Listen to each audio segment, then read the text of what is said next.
A paz do Senhor Jesus.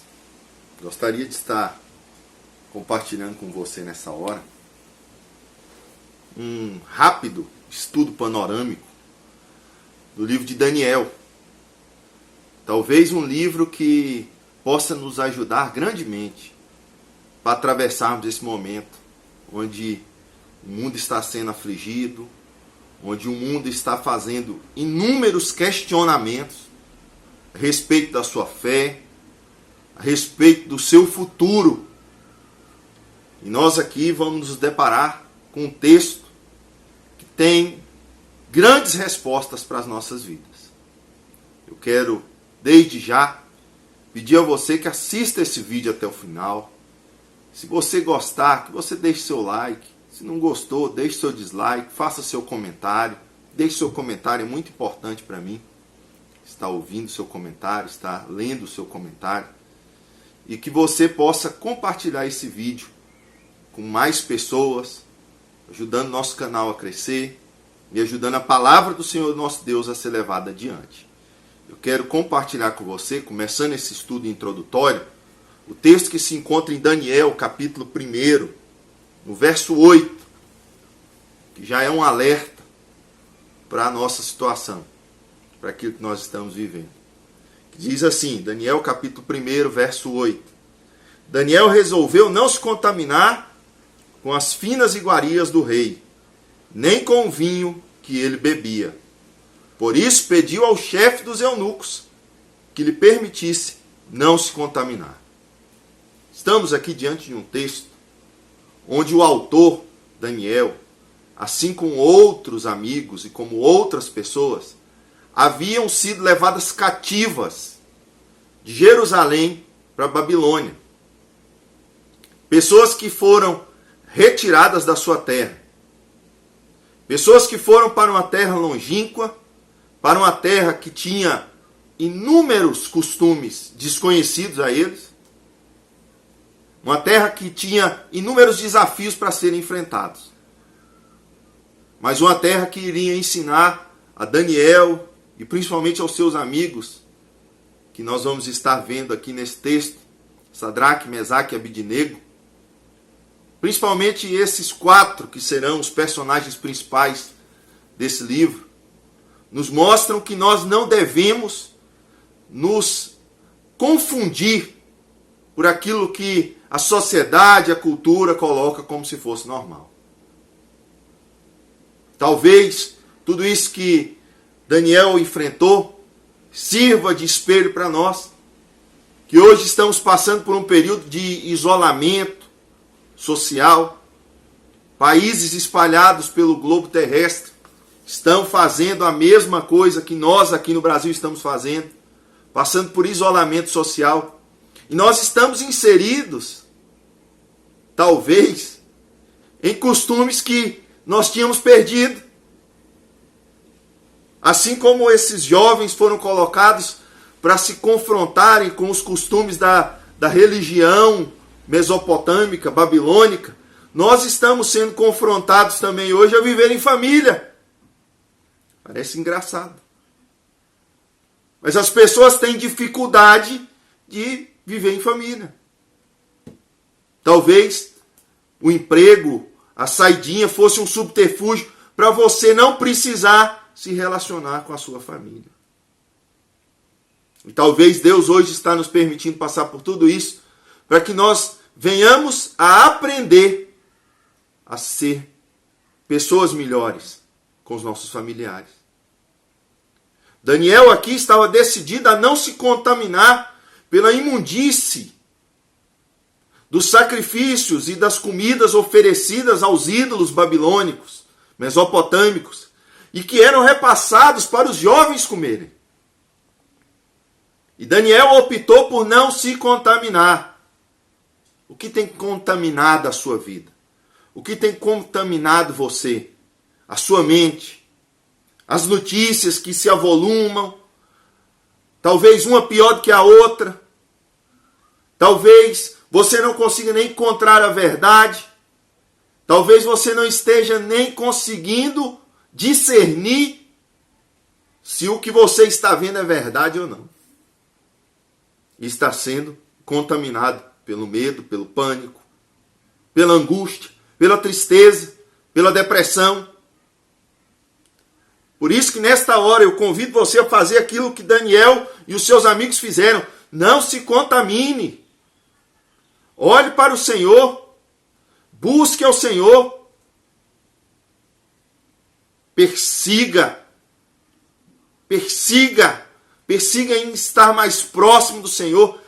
Coloque no seu coração o objetivo de crescer na palavra do Senhor. De crescer no seu devocional diário. Assim como esses jovens fizeram. Que ao pedir, ao resolver não se contaminar, pediram ali que fosse dada uma porção de alimento diferente da dos outros jovens. E nisso eles oraram, eles intercederam, eles clamaram a Deus, e Deus foi gracioso sobre a vida deles e os abençoou. Que essa hora de reflexão, que nesse momento onde nós estamos voltando talvez a práticas que haviam sido esquecidas, como o culto doméstico, práticas que foram necessárias que ocorresse uma pandemia mundial para que a igreja voltasse a fazer. Tudo isso que aconteceu com estes jovens, Daniel e seus amigos, assim como outros que foram levados juntamente com eles, que precisaram ser levados para uma terra longínqua para aprender a adorar somente ao Senhor, para aprender a cultuar única e exclusivamente ao Senhor Deus, para colocar a sua confiança no Senhor Deus. Foram levados para uma terra distante para aprenderem a não depender de templos construídos por mãos humanas. O templo, irmãos, é importante que nós venhamos a ir à igreja, a estar congregando, a ir na Assembleia dos Santos, na congregação dos justos. Mas nós precisamos compreender que a igreja é muito mais do que isso.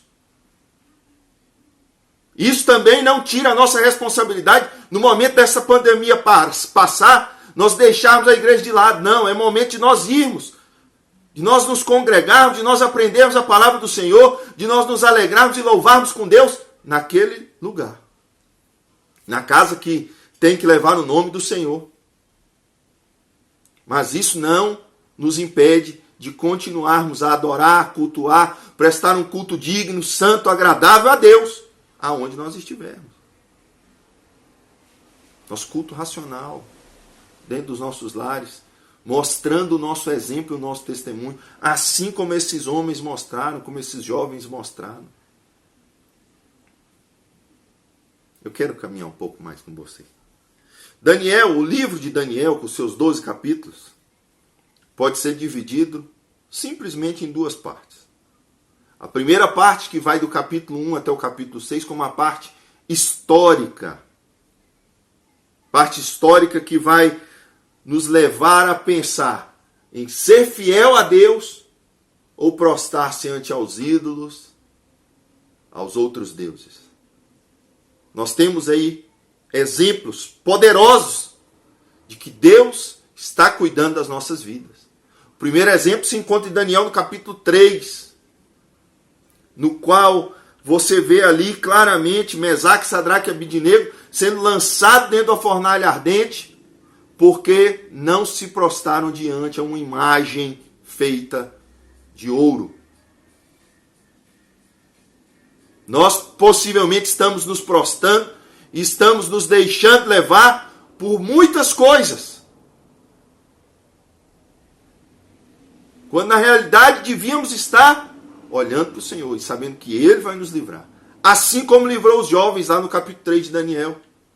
Assim como livrou o próprio Daniel no capítulo 6. Quando os seus adversários, vendo que Daniel era um homem fiel, que orava 3 vezes ao dia, fizeram um edito para que ninguém fizesse pedido a nenhum outro Deus, somente ao rei Dário. E colocou ali, e o rei assinou, porque não sabia da intenção maligna daqueles adversários que Daniel ali tinha. Mas Daniel continuou se mantendo fiel a Deus, fiel ao nosso Senhor e Salvador, aquele que pode todas as coisas. Não parou de orar, não parou de clamar a Deus, não parou de ter intimidade com Deus. E por isso foi lançado na cova dos leões, onde ocorreu um grande livramento. E Deus o abençoou de forma maravilhosa. Nós vemos aí uma parte histórica. Parte onde Deus mostra constantemente que Ele é Deus que julga o que é certo e o que é errado. Como no capítulo 5, onde Ele vem e pesa com a sua mão poderosa sobre a vida de Belsazar, passando o reino para a mão de Ciro. Que nós possamos compreender que Deus nos mostra claramente dentro do livro de Daniel que Ele, o Todo-Poderoso, está no controle da história. A segunda divisão que nós podemos fazer é do capítulo 7 até o capítulo 12, onde estão ali relatados as visões proféticas e apocalípticas de Daniel. Onde Deus se utiliza da sua mensagem profética para confortar o seu povo, ensinando o seu povo a não temer, ensinando o seu povo a depender dele, a acreditar e confiar no Senhor, que em breve ele estaria movendo-se de forma poderosa. Nós vemos ali, do capítulo 7 ao capítulo 12, Deus no controle de toda a história. Nós vemos a mão de Deus levantando impérios, derrubando impérios, mostrando que Ele é o que está no controle de todas as coisas, o ser soberano que está no controle de toda a história. Ele está no controle da nossa história. Ele está no controle de tudo que está passando aqui. Assim como Ele estava no controle da história que Daniel relata e nos deixa extremamente claro que nada escapa do controle da sua mão. Deus está no controle. Até desta pandemia que está acontecendo, Deus está no controle. Mas isso não tira a responsabilidade daqueles que permitiram que isso viesse a chegar na situação que chegou. Isto não tira a responsabilidade. Jogar que Deus está no controle não tira a responsabilidade da pessoa. Não. Nem do governo, nem do país. Não tira a responsabilidade. E Deus é poderoso e justo. É só você olhar que Ele usa o reino para ir lá e derrubar o outro. E depois Ele vem e fala, mas por causa da sua soberba você também será destruído. A responsabilidade humana é algo fundamental e que não impede a soberania divina. Deus está no controle de todas as coisas. Que você reflita dentro disso, dentro dessa palavra. Deus está no controle da história. Cada detalhe já foi previamente determinado pelo nosso Deus. Cada detalhe já está no controle dele. Nada escapou do controle do nosso Deus. Nada está o pegando de surpresa. Ele sabe. E quando você pegar para ler o livro de Daniel, eu até recomendo a você, se você está sem nenhuma leitura para fazer, sem nenhum livro ao qual você está se debruçando sobre ele, que você pegue o livro de Daniel, leia o livro de Daniel. Se possível, que você adquira comentários. E eu recomendo a você esse comentário do reverendo Hernandes Dias Lopes. Muito bom. Excelente para ajudar você a compreender esse texto que muitas vezes você pode ver, falar, Daniel é o Apocalipse do Antigo Testamento, então eu não quero, eu tenho medo, eu posso não entender. E ainda mais que você começa a olhar explicações de pessoas que estão preocupadas com pormenores, em vez de estar preocupado com a mensagem central do livro. E a mensagem central do livro é: Deus está no controle. Deus levanta reino, Deus abate reino, Deus levanta rei, Deus abate rei. Deus está no controle. Essa é a mensagem central do livro de Daniel. Então você não precisa temer. Você tem que aprender a estudar a palavra de Deus, a ver que a palavra de Deus é algo vivo, que você precisa estar lendo constantemente. E ainda que você leia o mesmo texto, por diversas vezes você vai ver que sempre vai ter algo novo dentro daquele texto. Só para que nós venhamos a observar o controle de Deus sobre a história. Você vai ver aqui que tem a visão dos animais, tem a visão dos chifres, e aí isso assusta e assombra algumas pessoas. não é motivo de assombro, é motivo de vigilância. É motivo de você guardar as coisas no teu coração e meditar na palavra do Senhor. Eu quero compartilhar com você também o texto de Daniel, no capítulo 7, do verso 22 em diante. Depois que Daniel teve uma visão tremenda da parte do Senhor, o ancião de dias vem até Daniel e fala algumas coisas para Daniel. E é exatamente isso que nós vamos ver. Diz assim a palavra do Senhor. Daniel capítulo 7, do verso 22 até o verso 27. Até que veio o ancião de dias e fez justiça aos santos do Altíssimo.